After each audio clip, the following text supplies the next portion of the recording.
ಅದಕ್ಕೂ ಮುಖ್ಯವಾಗಿ K H ಮುನಿಯಪ್ಪಾಜಿಯವರು ಪಕ್ಷನಿಷ್ಠೆ ಕಾಯನಿಷ್ಠೆಯಲ್ಲಿ ಕೇಂದ್ರದಲ್ಲಿ 7 ಬಾರಿ ಸಂಸದರಾಗಿ ಕೇಂದ್ರ ಸಚಿವರಾಗಿಯೂ ಕೂಡ ಕಾರ್ಯನಿರ್ವಹಿಸಿಕೊಂಡು ಬಂದು ಅವರದೇ ಆದಂತಹ ಒಂದು ಶಿಸ್ತಿನ ಸಂಸ್ಕೃತಿ ಸಂಸ್ಕಾರದ ಜೊತೆಗೆ ಬಂದಿರತಕ್ಕಂತಹ ಇತಿಹಾಸ ಎಲ್ಲರಿಗೂ ತಿಳಿದಿರ್ತಕ್ಕಂಥ ವಿಚಾರ.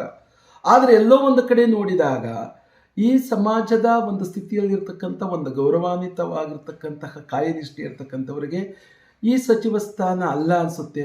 ಬಹುಮುಖ್ಯವಾಗಿರ್ತಕ್ಕಂಥ ಒಂದು ಸಚಿವ ಸ್ಥಾನ ಕೊಡಬೇಕಾಗಿತ್ತು ಅಂತ ನಮಗಾದರೂ ಕೂಡ ಭಾವಿಸ್ತಾ ಇದೆ. ಇದ್ರ ಜೊತೆಗೆ ಒಂದು ಮುಖ್ಯಮಂತ್ರಿ ಸ್ಥಾನ ಕೊಡುವಂತಹ ಒಬ್ಬ ವ್ಯಕ್ತಿತ್ವದಲ್ಲಿ DCM ಇಲ್ಲ ಅನ್ನುವಂಥದ್ದೇ ತಿಳಿದದಾದರೆ ಉತ್ಕೃಷ್ಟವಾದಂತಹ ಸಚಿವ ಸ್ಥಾನನೂ ಕೂಡ ಲಭಿಸಬೇಕಾಗಿತ್ತು ಅಂತ ನಮಗೆ ತುಂಬ ನೋವಾಗಿದೆ.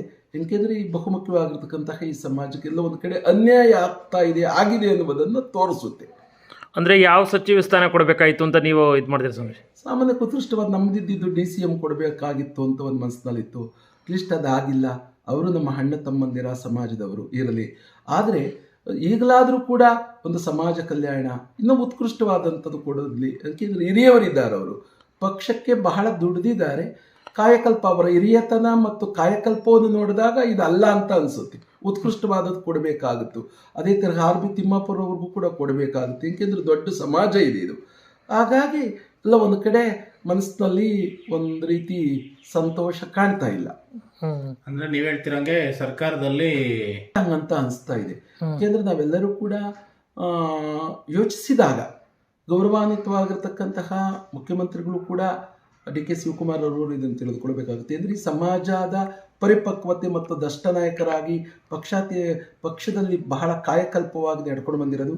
ಈ ಸಮಾಜದ ಬಗ್ಗೆ ಅವರಿಗೂ ಕೂಡ ಒಂದು ಎಲ್ಲ ಆಗುಹೋಗುಗಳು ಸುಖ ದುಃಖಗಳೆಲ್ಲವೂ ಗೊತ್ತಿದೆ ಅಂತ ನಾನಾದ್ರೂ ತಿಳಿಸ್ತೀನಿ. ಒಂದ್ಸಲ ನೀವೇನಾದ್ರೂ ಮಾತಾಡಿದ್ರೆ ಸ್ವಾಮೀಜಿ DK ಶಿವಕುಮಾರ್ ಅವರು ಭೇಟಿ ಕೊಟ್ಟಿದ್ರು?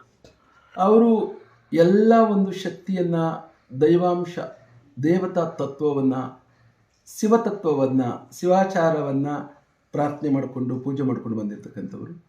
ಸಾಮಾನ್ಯಕ್ಕೆ ನಮ್ಮ ಭಾರತೀಯ ಸಂಸ್ಕೃತಿ ಸಂಸ್ಕಾರದ ಕಟ್ಟಿನಿಟ್ಟಿನಲ್ಲಿ ಕಾಯಕ ಮಾಡ್ಕೊಂಡು ಬಂದಿದ್ದಾರೆ.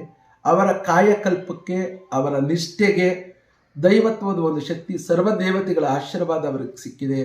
ಹಾಗಾಗಿ ಅವರ ಕಾಯನಿಷ್ಠೆ ಮತ್ತು ಕಲ್ಪನಿಷ್ಠೆಗೆ ಪ್ರಕೃತಿ ಮತ್ತು ದೇವತೆಗಳ ಆಶೀರ್ವಾದ ಮಾಡಿದ್ದಾರೆ ಅಂತ